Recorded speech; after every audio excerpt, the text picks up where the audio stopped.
ಎಲ್ಲರಿಗೂ ನಮಸ್ಕಾರ. ತಮಗೆ ಗೊತ್ತಿರೋ ಹಾಗೆ ಸೈಬರ್ ವಂಚಕರು ಒಂದು ದಿನಕ್ಕೊಂದು ಹೊಸ ಮೋಡಸ್ ಯೂಸ್ ಮಾಡಿ ಅಮಾಯಕ ಜನರಿಗೆ ಮೋಸ ಮಾಡ್ತಾ ಇದ್ದಾರೆ. APK ಫೈಲ್ ಸಂಬಂಧಪಟ್ಟಂತೆ ನಾವು ಇದಕ್ಕಿಂತ ಮುಂಚೆ ಭಾಳಷ್ಟು ವಿಡಿಯೋ ಕೂಡ ಮಾಡಿದ್ದೇವೆ. ಆದರೂ ಭಾಳಷ್ಟು ಜನ ಮೋಸ ಹೋಗ್ತಾ ಇದ್ದಾರೆ. ಇವಾಗ ಒಂದು ಹೊಸ ಟ್ರೆಂಡ್ ಸ್ಟಾರ್ಟ್ ಆಗಿದೆ. ಅದೇನಪ್ಪ ಅಂದರೆ ಅಮಾಯಕ ಜನರಿಗೆ ಸೈಬರ್ ವಂಚಕರು ಒಂದು ವಾಟ್ಸಪ್ ಮುಖಾಂತರ ಮೆಸೇಜ್ ಕಳಿಸ್ತಾರೆ. ಆ ಮೆಸೇಜಲ್ಲಿ ಒಂದು ತಮ್ಮ ವೆಹಿಕಲ್ ಡೀಟೇಲ್ಸ್ ಇರುತ್ತೆ. ಮೆಸೇಜ್ ಕಂಟೆಂಟ್ ಏನು ಹೆಂಗಿರುತ್ತಪ್ಪ ಅಂದರೆ ನೀವು ಟ್ರಾಫಿಕ್ ರೂಲ್ಸ್ನ ವೈಲೇಟ್ ಮಾಡಿದ್ದೀರಾ, ಸೊ ಇಂತಿಷ್ಟು ಅಮೌಂಟ್ ನೀವು ಫೈನ್ ಕಟ್ಟಬೇಕಾಗತ್ತೆ ಅಂತ ಹೇಳಿ ನಿಮಗೆ ಒಂದು ಕೆಳಗಡೆ ಒಂದು APK ಫೈಲ್ ಅಂತ ಫೈಲ್ ಹೆಸರು ಹೆಂಗಿರುತ್ತಪ್ಪ ಅಂದರೆ ಈ ಚಾನೆಲ್ ಅಂತ ಇರುತ್ತೆ. ಅದರ ಹೆಸರು ಈ ಚಾನೆಲ್ ಅಂತ APK ಫೈಲ್ ಇರುತ್ತೆ. ಆ ಫೈಲ್ನ ನೀವು ಕ್ಲಿಕ್ ಮಾಡಿ ನಿಮ್ಮ ಎವಿಡೆನ್ಸ್ನ ಅಥವಾ ನಿಮ್ಮ ಪ್ರೂಫ್ನ ನೋಡ್ಬೋದು ಅಂತ ಅವರು ಹೇಳಿರ್ತಾರೆ, ಮೆಸೇಜಲ್ಲಿ ಹೇಳಿರ್ತಾರೆ. ಸೊ ದಯವಿಟ್ಟು ಈ ಥರ ಒಂದು ಅನ್ನೋನ್ ನಂಬರಿಂದ ಬಂದಂಥ ಯಾವುದೇ ಒಂದು ಈ ಚಾನೆಲ್ ಆಗಲಿ ಯಾವುದೇ APK ಫೈಲ್ ಆಗಿ ದಯವಿಟ್ಟು ಫೈಲ್ನ ಕ್ಲಿಕ್ ಮಾಡಿ ಹಣವನ್ನು ಕಳೆದುಕೊಳ್ಳಬೇಡಿ. ಯಾಕೆಂದರೆ ಇವೆಲ್ಲ APK ಫೈಲ್ ಹ್ಯಾಕಿಂಗ್ ಫೈಲ್ ಇರ್ತವೆ.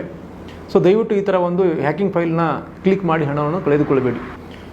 ಒಂದು ವೇಳೆ ನೀವು ಸೈಬರ್ ವಂಚನೆಗೆ ಒಳಗಾಗಿದ್ದಲ್ಲಿ ನಮ್ಮ ಸೈಬರ್ ಸಹಾಯವಾಣಿ 1930 ಕರೆ ಮಾಡಿ ತಮ್ಮ ದೂರನ್ನು ಸಲ್ಲಿಸಬಹುದು, ಅಥವಾ www.cybercrime.gov.in ಲಾಗಿನ್ ಆಗಿ ತಮ್ಮ ದೂರನ್ನು ಸಲ್ಲಿಸಬಹುದು. ಧನ್ಯವಾದಗಳು.